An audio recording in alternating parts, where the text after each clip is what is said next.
ಸಾವಿರ ಅರ್ಥವಿಲ್ಲದ ಮಾತುಗಳಿಗೆ ಒಂದು ಮೌನವೇ ಲೇಸು ಅಂತ ಹೇಳ್ತಾರೆ, ನಿಜ ಅಲ್ವಾ? ಹಲೋ, ನಮಸ್ತೆ, ವೆಲ್ಕಮ್ ಟು ದ ಚಾನಲ್. ನನ್ನ ಮತ್ತೊಂದು ಮಿನಿ ಬ್ಲಾಗ್ಗೆ ನಿಮ್ಮೆಲ್ರಿಗೂ ಆತ್ಮೀಯವಾದ ಸ್ವಾಗತ. ಇವತ್ತು ಬೆಳಗ್ಗೆ ಟಿಫನ್ ಏನಿತ್ತು ಗೊತ್ತಾ? ಅದೇ ಹಪ್ಪಳ. ಅದನ್ನೇ ತಿನ್ಕೊಂಡು ನಾನು ಮತ್ತು ನನ್ನ ಗೆಳತಿ ಇಬ್ಬರು ಹೊರಟ್ವಿ ಗತ್ತರಿಗೆ ಭಾಗ್ಯವಂತಿ ದೇವಸ್ಥಾನಕ್ಕೆ. ಹೋಗಿ ದೇವಿಯ ದರ್ಶನ ಎಲ್ಲ ಪಡ್ಕೊಂಡು ರಿಟರ್ನ್ ಮನೆಗೆ ಬರುವಾಗ ಕುಂಕುಮ, ಅರಿಶಿನ ಮತ್ತು ಫಳಾರೆಲ್ಲ ತೊಗೊಂಡು ಬಂದ್ವಿ. ಆ್ಯಕ್ಚುಲಿ ಸಖತ್ ಹಸಿವಾಗಿತ್ತು ಮಧ್ಯಾಹ್ನ. ಊಟ ಮಾತ್ರ ಏನೂ ಇರಲಿಲ್ಲ ಅಲ್ಲಿ. ಅದೇ ನಾಷ್ಟ ಇತ್ತು, ಅದನ್ನೇ ತಿನ್ಕೊಂಡು ಬಂದ್ವಿ.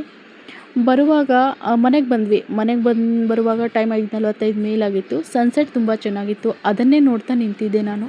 ಅಮ್ಮ ನಡಿ ವಿಶಾಲ್ ಮಾರ್ಟ್ಗೆ ಹೋಗೋಣ ಅಂತ ಹೇಳಿದ್ರು. ಓಕೆ ಅಂತ ಹೇಳಿ ನಾನು ಅಮ್ಮ ತಂಗಿ ವಿಶಾಲ್ ಮಾರ್ಟ್ ಕಡೆ ಹೋದ್ವಿ.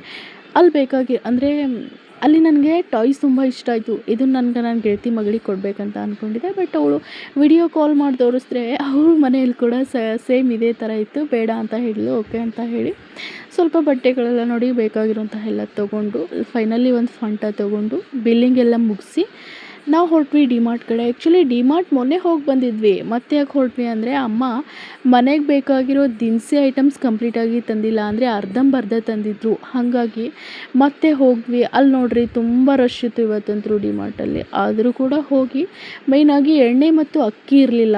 ಹಾಗಾಗಿ ಎಲ್ಲ ತೊಗೊಂಡು ಬಿಲ್ಲಿಂಗ್ ಎಲ್ಲ ಮುಗಿಸ್ಕೊಂಡು ಅಲ್ಲೇ ಬರುವಾಗ ಹೊರಗಡೆ ತಿಂದ್ಕೊಂಡು ಮನೆಗೆ ಬಂದ್ವಿ. ಟೈಮ್ ಆಗಿತ್ತು ಮನೆಗೆ ಬರೋಷ್ಟರಲ್ಲಿ 9:35 ಮೇಲಾಗಿತ್ತು. ಹಾಗಾಗಿ ಮನೆಗೆ ಬಂದು ಇವತ್ತಿನ ನಾನು ಬ್ಲಾಗ್ನ ಮುಗಿಸ್ತಾ ಇದ್ದೀನಿ.